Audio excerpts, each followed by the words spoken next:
नमस्कार, बहुत स्वागत है आपका। आप देख रहे हैं हमारी खास पेशकश मुद्दा। मैं हूं आपके साथ नेहा दुबे और आज हम बात करेंगे टेरर फंडिंग पर महामंथन की। जी हां, आतंकवाद दुनिया की सबसे बड़ी समस्या है। शायद ही कोई ऐसा देश हो जो इससे अछूता रहा है। किसी न किसी रूप में ये लगभग हर क्षेत्र के लिए परेशानी का सबब बन चुकी है। यहां तक कि दुनिया के सबसे शक्तिशाली देश अमेरिका को भी इसने 9/11 का जख्म दिया है। इसे रोकने के लिए तमाम कदम उठाए जा रहे हैं। आतंकवाद की फंडिंग से निपटने के तरीकों पर चर्चा के लिए दिल्ली में 2 दिवसीय अंतर्राष्ट्रीय मंत्री स्तरीय सम्मेलन का आयोजन किया गया। प्रधानमंत्री नरेंद्र मोदी ने सम्मेलन का उद्घाटन किया। इस दौरान उन्होंने कहा कि दशकों से अलग अलग नामों और रूपों में आतंकवाद ने भारत को नुकसान पहुंचाने की कोशिश की है। हमने हजारों बेशकीमती जानें गंवाई है, लेकिन हमने आतंकवाद का बहादुरी से मुकाबला किया है। प्रधानमंत्री मोदी ने कहा कि खास बात यह है कि ये सम्मेलन भारत में हो रहा है और हमारे देश ने दुनिया के गंभीर रूप से ध्यान देने से बहुत पहले आतंक की भयावहता का सामना किया था। आतंकवाद मानवता, स्वतंत्रता और सभ्यता पर हमला है और ये कोई सीमा नहीं जानता। केवल एक समान, एकीकृत और शून्य सहिष्णुता का दृष्टिकोण ही आतंकवाद को हरा सकता है। आतंकवादी संगठनों को कई स्रोतों से पैसा मिलता है। एक स्रोत राज्य का समर्थन। बिना नाम लिए पाकिस्तान पर निशाना साधते हुए प्रधानमंत्री मोदी ने कहा कि कुछ देश अपनी विदेश नीति के तहत आतंकवाद का समर्थन करते हैं। वे उन्हें राजनीतिक, वैचारिक और वित्तीय सहायता प्रदान करते हैं। टेरर फंडिंग के स्रोतों में से एक संगठित अपराध है। इसे अलग करके नहीं देखना चाहिए। इन गिरोह के अक्सर आतंकी संगठन से गहरे संबंध होते हैं। Nobody likes an area that is constantly under threat. And due to this, the livelihoods of people are taken away. It is all the more important that we strike at the root of terror financing. Friends, in today's world, ideally, there should be no need for anyone to remind the world of the dangers of terrorism. However, there are still certain mistaken notions about terrorism in some circles. The intensity of the reaction to different attacks cannot vary based on where it happened. All terrorist attacks deserve equal outrage and action. Selective या आत्मसंतुष्ट दृष्टिकोण न रखें। Terrorism के वित्त पोषण की समस्या व्यापक हो चुकी है। पिछले कुछ वर्ष में भारत ने टेररिज्म के वित्त पोषण पर नकेल कसने में सफलता हासिल की है। टेररिज्म के वित्त पोषण के खिलाफ भारत की रणनीति इन 6 स्तंभों पर आधारित है। पहला, लेजिस्लेटिव और टेक्नोलॉजिकल फ्रेमवर्क को मजबूत करना। दूसरा, व्यापक मॉनिटरिंग फ्रेमवर्क का निर्माण करना। तीसरा, सटीक इंटेलिजेंस साझा करने का तंत्र पुख्ता करना। इन्वेस्टिगेशन एवं पुलिस ऑपरेशन को मजबूत करना। चौथा, संपत्ति की जब्ती का प्रावधान और उसका उपयोग करना। पांचवा, कानूनी संस्थाओं और इन तकनीकों के दुरुपयोग को रोकना। और छठा, अंतर्राष्ट्रीय सहयोग एवं समन्वय स्थापित करके इसके खिलाफ अंतर्राष्ट्रीय स्तर पर लड़ाई को मजबूती देना। भारत ने इस दिशा में अनलॉफुल एक्टिविटी प्रिवेंशन एक्ट में संशोधन करने, नेशनल इन्वेस्टिगेशन एजेंसी एनआईए को मजबूत बनाने और फाइनेंशियल इंटेलिजेंस को नई दिशा देने के साथ टेररिज्म और उसके वित्त पोषण के खिलाफ की लड़ाई को सुदृढ़ किया है। जी हाँ, तो 2 दिवसीय समिट और ये समिट अपने आप में बहुत महत्वपूर्ण, क्योंकि ये टेरर फंडिंग पर ये महामंथन हो रहा है और शायद ही कोई भी देश ऐसा होगा इससे जो अछूता रहा होगा और किसी न किसी रूप से कहीं ना कहीं कभी ना कभी उसने भी आतंक को झेला है। और साथ ही साथ जो फंडिंग हो रही है इस पे आज हम बात करेंगे कि फंडिंग कहाँ से होती है, कैसे होती है, इस पे रोक लगाना कितना जरूरी है और उस रोक के सिलसिले में उस रोक के संदर्भ में ये समिट कितना महत्वपूर्ण है। इस विषय पे आज हम तफसील से चर्चा करेंगे। खास मेहमान हमारे साथ मौजूद है, उनसे आपका परिचय करा देते हैं। इस वक्त हमारे साथ जितेंद्र ओझा जी हैं, जो कि इंटरनल सिक्योरिटी एक्सपर्ट हैं। बहुत स्वागत है ओझा साहब आपका। हमारे साथ GS अवाना जी जुड़ गए हैं, पूर्व डिप्टी पुलिस कमिश्नर हैं दिल्ली पुलिस के। बहुत स्वागत है आपका अवाना जी।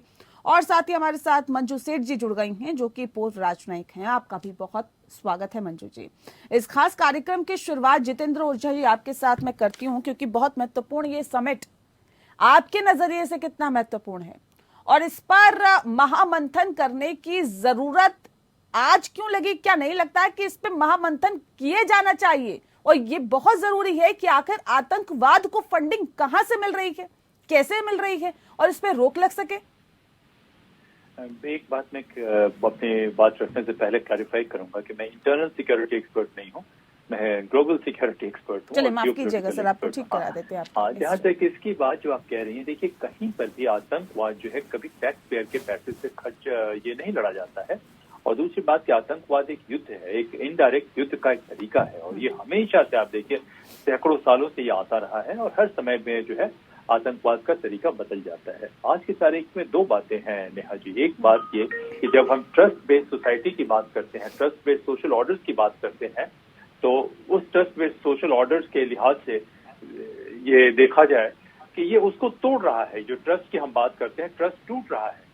तो एक ऐसे समय में हम एक विश्वास कर रहे हैं, हम कह रहे हैं कि नहीं सिविलियन कैजुअलिटीज नहीं होनी चाहिए, तो ये आतंकवाद जो सिविलियन को टारगेट करता है, डिसेप्शन के जरिए टारगेट करता है। दूसरा जो फंडिंग की आप बात कर रहे हैं, उससे सारी फंडिंग जो है ऑर्गेनाइज क्राइम के जरिए होती है और भारत जो है ऑर्गेनाइज क्राइम का एक बहुत बड़ा मैं कहता हूं कि बाजार बन चुका है कि हर किस्म के, चाहे वो ड्रग हो, चाहे नकली नोट बेचने का धंधा हो या मनी लॉन्ड्रिंग का धंधा हो या बेटिंग हो या एक्सटॉर्शन हो, ये हम पहले कहते थे तो लोग नहीं सुनते थे। और दुनिया के तमाम देश, इवन यूएस आर्मी की बात करें कि उसके अपने रिपोर्ट में या कई एक टेररिज्म के को जो स्टडी करने वाले रिसर्च इंस्टीट्यूशन उनके रिपोर्ट में लिखा है 2021 में। मेरा भी एक पेपर है जो कई एक दुनिया के यूनिवर्सिटी से पढ़ाया जाता है, जिसमें मैंने एक इंडिजिनस स्ट्रेटजी फॉर टेररिज्म की बात की है, जबकि इस गिल साहब के जर्नल में फॉल्ट लाइन्स में ये पब्लिश हुआ था कि कैसे भारत को एक इंडिजिनस स्ट्रेटजी की जरूरत होती है। तो देखिए जो ऑर्गेनाइज क्राइम और टेररिज्म साथ चल रहे हैं, कई दफे होता क्या है कि जो फ्रेजाइल स्टेट्स हैं, अभी आप देखें कि हॉर्न ऑफ अफ्रीका में जाके ये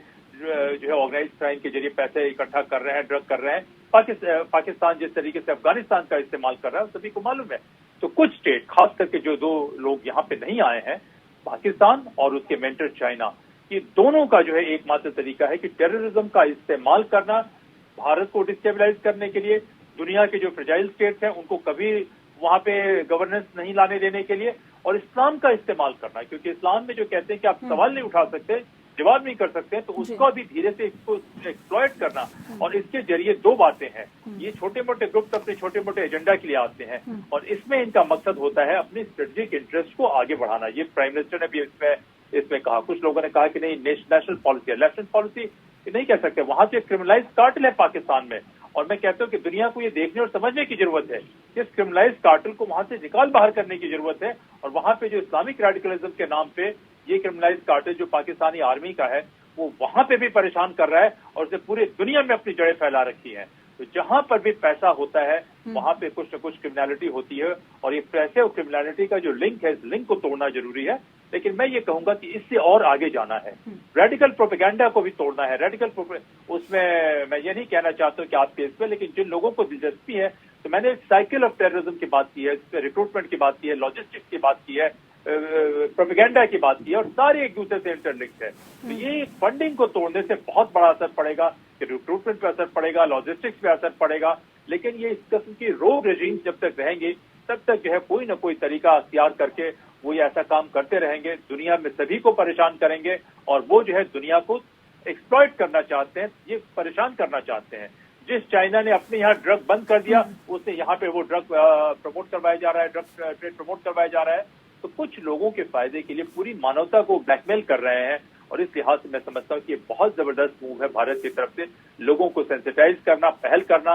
मैजिक तो नहीं हो सकता ऐसे कॉन्फ्रेंसेस से, लेकिन एक ब्रॉड डायरेक्शन जो है फिक्स किया जा सकता है, जिसके बेसिस पे कोऑपरेशन बढ़ेगा। नेहा जी, तो एक बहुत महत्वपूर्ण डेवलपमेंट है हमारे लिहाज से तो काउंटर टेररिज्म की दिशा। बिल्कुल, भारत देखिए हर स्तर पर आतंकवाद के खिलाफ आवाज उठाता रहता है और बताता रहता है कि आतंकवाद न सिर्फ भारत के लिए बल्कि हर देश के लिए एक बड़ी चुनौती बना हुआ है। लिहाजा इसको मिलकर इसे निपटना है और मिलकर ही इससे मुकाबला करना है। अवाना साहब, मैं सीधा रुख आपका कर लेती हूँ क्योंकि जिस बात का जिक्र अभी ओझा साहब कर रहे थे, देखिए ये बताइए कि फंडिंग ये कहाँ से हो रही है, कैसे हो रही है, इसको ब्रेक करना कितना जरूरी आप समझते हैं और कैसे ब्रेक किया जा सकता है?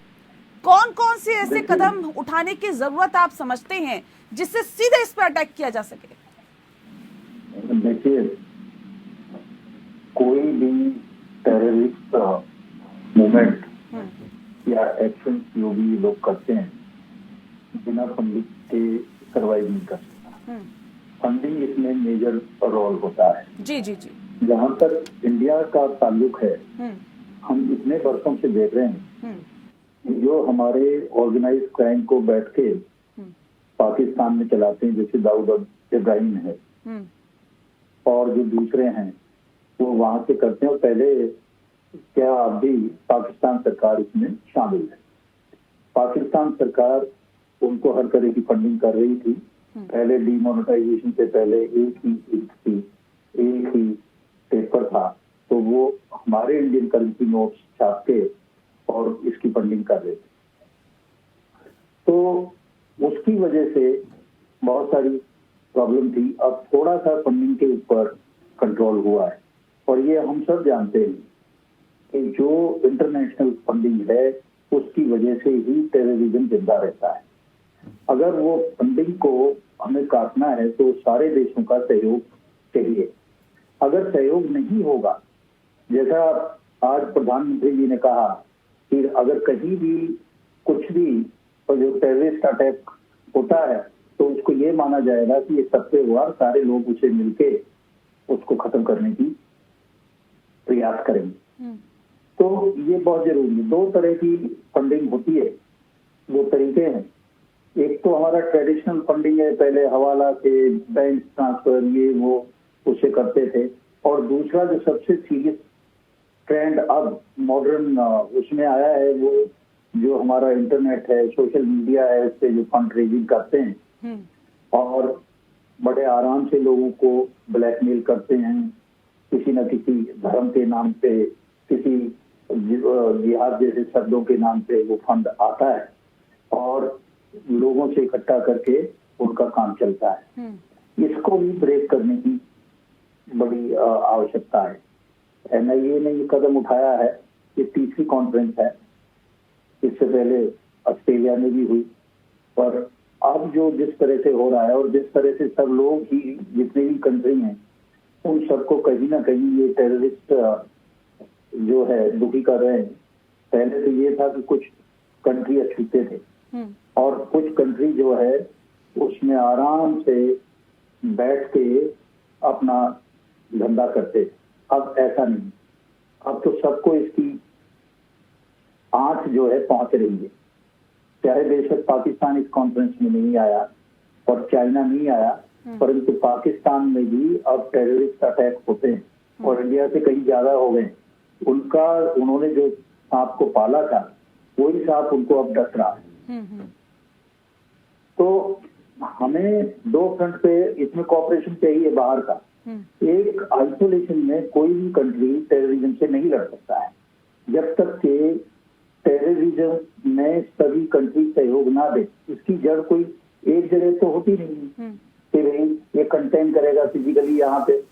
आज के जमाने में ये दूर दूर तक फैले हुए हैं, कोई जो सिंपैथी इनके प्रति रखते हैं वो करते हैं फंडिंग।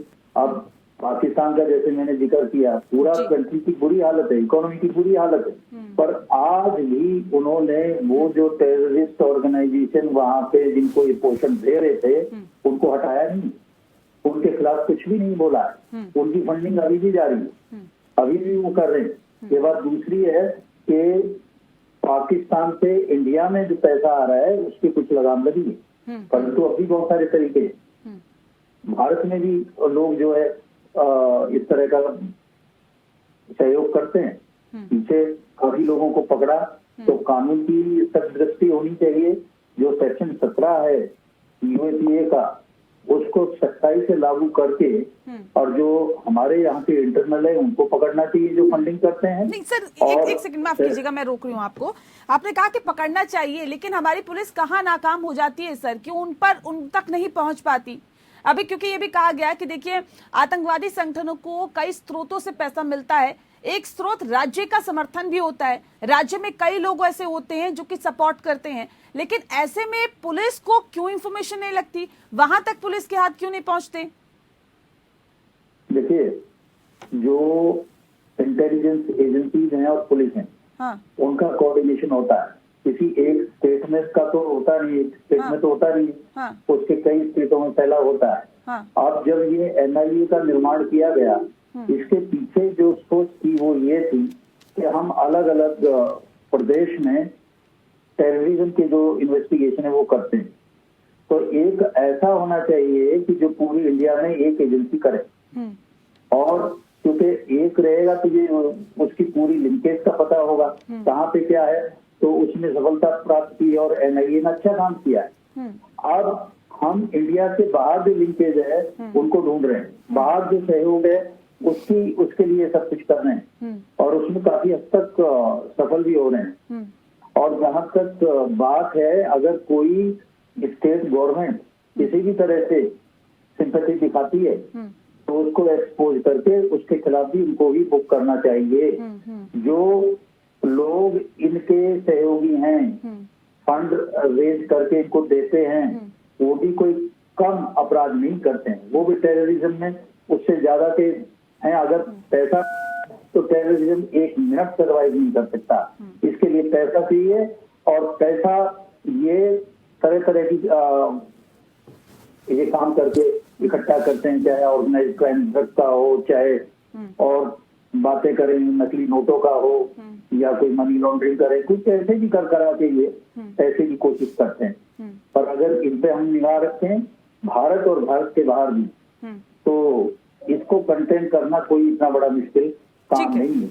ठीक है, इसमें सहयोग चाहिए, सबका सहयोग चाहिए। ठीक है, ठीक है। मंजू जी का रुख कर लेती हूँ। मंजू जी, अभी जिस बात को कहा अवाना जी ने कि देखिए तमाम कंट्रीज का सपोर्ट चाहिए, लेकिन नहीं मिल पाता। इससे पहले हमने देखा कि भारत ने अंतर्राष्ट्रीय लेवल पे भी कई बार आतंकवाद के खिलाफ आवाज उठाई, और हर बार मुझे लगता है कि आवाज उठाई जाती है कि देखिए आतंकवाद पर हम सभी को मिलकर एकजुटता दिखानी होगी और कदम उठाने पड़ेंगे। अब कदम उठाने का वक्त है, अब एक्शन लेने का वक्त है। लेकिन बातें तो सब तरफ से की जाती है, लेकिन कदम नहीं उठाए जाते। इत्तेफाक रखती हैं आप भी? और क्या वजह इसके पीछे है? क्या हो जाता है सॉरी, सब इकट्ठा तो हो जाते हैं, लेकिन बिल्कुल कदम नहीं उठाए जाते ऐसा नहीं है। लेकिन हाँ, जितना होना चाहिए एक्शन उतना नहीं हो पा रहा है, क्योंकि सब सोचते हैं कि टेररिज्म बहुत दूर हो रहा है, हमारे कंट्री में तो अफेक्ट नहीं हो रहा है, तो सब थोड़ा अपना एक्शन इतना स्ट्रॉन्ग नहीं लेते हैं। लेकिन एक अच्छी बात है जो FATF है, उन्होंने काफी दबाव डाला है सब कंट्रीज पे जो इसमें इन्वॉल्व हैं, और स्पेशली पाकिस्तान को पहले ग्रे लिस्ट में डाल दिया था, अब उनको फिर वापस निकाल दिया ग्रे लिस्ट में, क्योंकि पाकिस्तान ने दिखाया है कि हमने फंडिंग रोक दी है और एक्शन ले लिया है टेररिस्ट के अगेंस्ट, जो डेजिग्नेटेड टेररिस्ट हैं UN के द्वारा। तो कुछ वो ठोस कदम उठाते हैं, लेकिन पूरा कदम जो उठाना चाहिए बिल्कुल रोक डालने के लिए, और जैसे प्रीवियस स्पीकर ने भी कहा है कि वो फंडिंग नहीं बंद करते हैं, क्योंकि उनको लगता है कि हमारे फायदा की बात है अगर वहाँ पे अस्थिरता रहे। तो बहुत कंट्रीज इसलिए भी इस पे जुट होके बात तो करते हैं, लेकिन फुल एक्शन नहीं ले पाते। क्योंकि अगर आप देखेंगे, और अफगानिस्तान और पाकिस्तान यहाँ नहीं आए हैं क्योंकि उनके तो ऑलरेडी उनको पता है कि हमको घेरा जाएगा, और हमें इंडिया स्पेशली इंडिया के द्वारा उनके अगेंस्ट पाकिस्तान के अगेंस्ट ठोस एविडेंस भी दे सकते हैं, लेकिन और वो घेरे में नहीं आना चाहते हैं, और उनको लगता है हमारा फायदा है, हमारे देश का फायदा है अगर हम अस्थिरता करें। और वो उन्होंने एक बना रखा है कि जम्मू एंड कश्मीर हमारा है, एक 1 पॉइंट एजेंडा। लेकिन मैम अब तो पाकिस्तान भी इससे अछूता नहीं है ना। इससे पहले हमने देखा, हाल ही की बात है, बहुत ज्यादा पुरानी बात नहीं है, जब स्कूल में बम फट रहा था और वहां पे कई बच्चों के मृत्यु हो गई थी, कई चोटिल हो गए थे। ये बहुत पुरानी बात नहीं है, उससे पहले भी कई मामले सामने आ चुके हैं। तो ये घटनाक्रम बताते हैं कि अगर आप इस तरह की हरकतें करेंगे तो वो आप पे भी भारी पड़ सकती है। तो इससे कौन अछूता है? अगर अमेरिका तक इससे अछूता नहीं है तो इससे कौन अछूता है? क्यों अगर देशों को ऐसा लगता है कि देखिए हम पर बहुत ज्यादा आतंकवाद हावी नहीं है, तो ये ऐसा क्यों लगता है? क्या वजह इसके पीछे है मंजू जी? यही मैंने अब जैसे कहा, उनको लगता है कि हम लोग अफेक्टेड नहीं है और हमारा भी इंटरेस्ट इतना ज्यादा अफेक्टेड नहीं है, तो हम वो लोग उसको थोड़ा सा कम इम्पोर्टेंस देते हैं। लेकिन जैसे आपने कहा, अगर वो टेररिज्म को सपोर्ट करेंगे और उसके अगेंस्ट एक्शन नहीं लेंगे तो कोई भी कंट्री अनटच्ड नहीं रहेगी। बिल्कुल आपने सही कहा है। ऑलरेडी आप देख रहे हैं सब जगह ये, क्योंकि अलकायदा और ISIS जो हैं वो बहुत स्ट्रॉन्ग होते चले जा रहे हैं और सब जगह उन्होंने फ्रांस में भी अटैक कर दिया, इधर अलग कंट्री से भी अटैक करते हैं, उनके जो खुद नहीं मतलब उनके जो अफिलिएट्स हैं और जो उनके सपोर्टर्स हैं। और ये जब तक नहीं बंद होगा, जब तक FATF, UN और सारे कंट्रीज और सारे मेंबर कंट्री, और जैसे आज के जो कॉन्फ्रेंस में पार्ट ले रहे हैं 72 कंट्री, लेकिन FATF ने अगर पाकिस्तान को ग्रे लिस्ट से हटा दिया तो ये समझा जा सकता है कि भाई किस आधार पर हटाया और कैसे ये भी तय हो गया कि अब तो वहां से फंडिंग नहीं हो रही है या वो आतंकवाद को संरक्षण नहीं दे रहा है। ओझा साहब, मैं आपका रुख कर लेती हूँ क्योंकि बहुत महत्वपूर्ण है। देखिए, इस फंडिंग को रोकना है और इस रोकने के लिए भारत तो लगातार आवाज उठाता है, लेकिन जब एकजुटता दिखेगी तभी इस समस्या का समाधान होगा। इस समिट को कितना आप महत्वपूर्ण मानते हैं और क्या लगता है कि ये मील का पत्थर साबित होगा इस फंडिंग को रोकने के लिए, या यहाँ पर जो बातचीत की जाएगी वो कहीं ना कहीं उस पर अमल किया जाएगा और अमल होना भी चाहिए? और क्या आप कदम उठाने की सोचते हैं? अगर सबसे पहले इस टेरर फंडिंग को रोकना है, कहां पर चोट करनी होगी ओझा साहब? करनी होगी जो आपने कहा ना, मैं थोड़ा सा ये कर रहा हूँ, मंजू जी ने जो कहा FATF, देखिए FATF बहुत ऑटोनॉमी से काम नहीं कर पाया। पाकिस्तान को 20 साल पहले ब्लैकलिस्ट हो जाना चाहिए था, नहीं हुआ।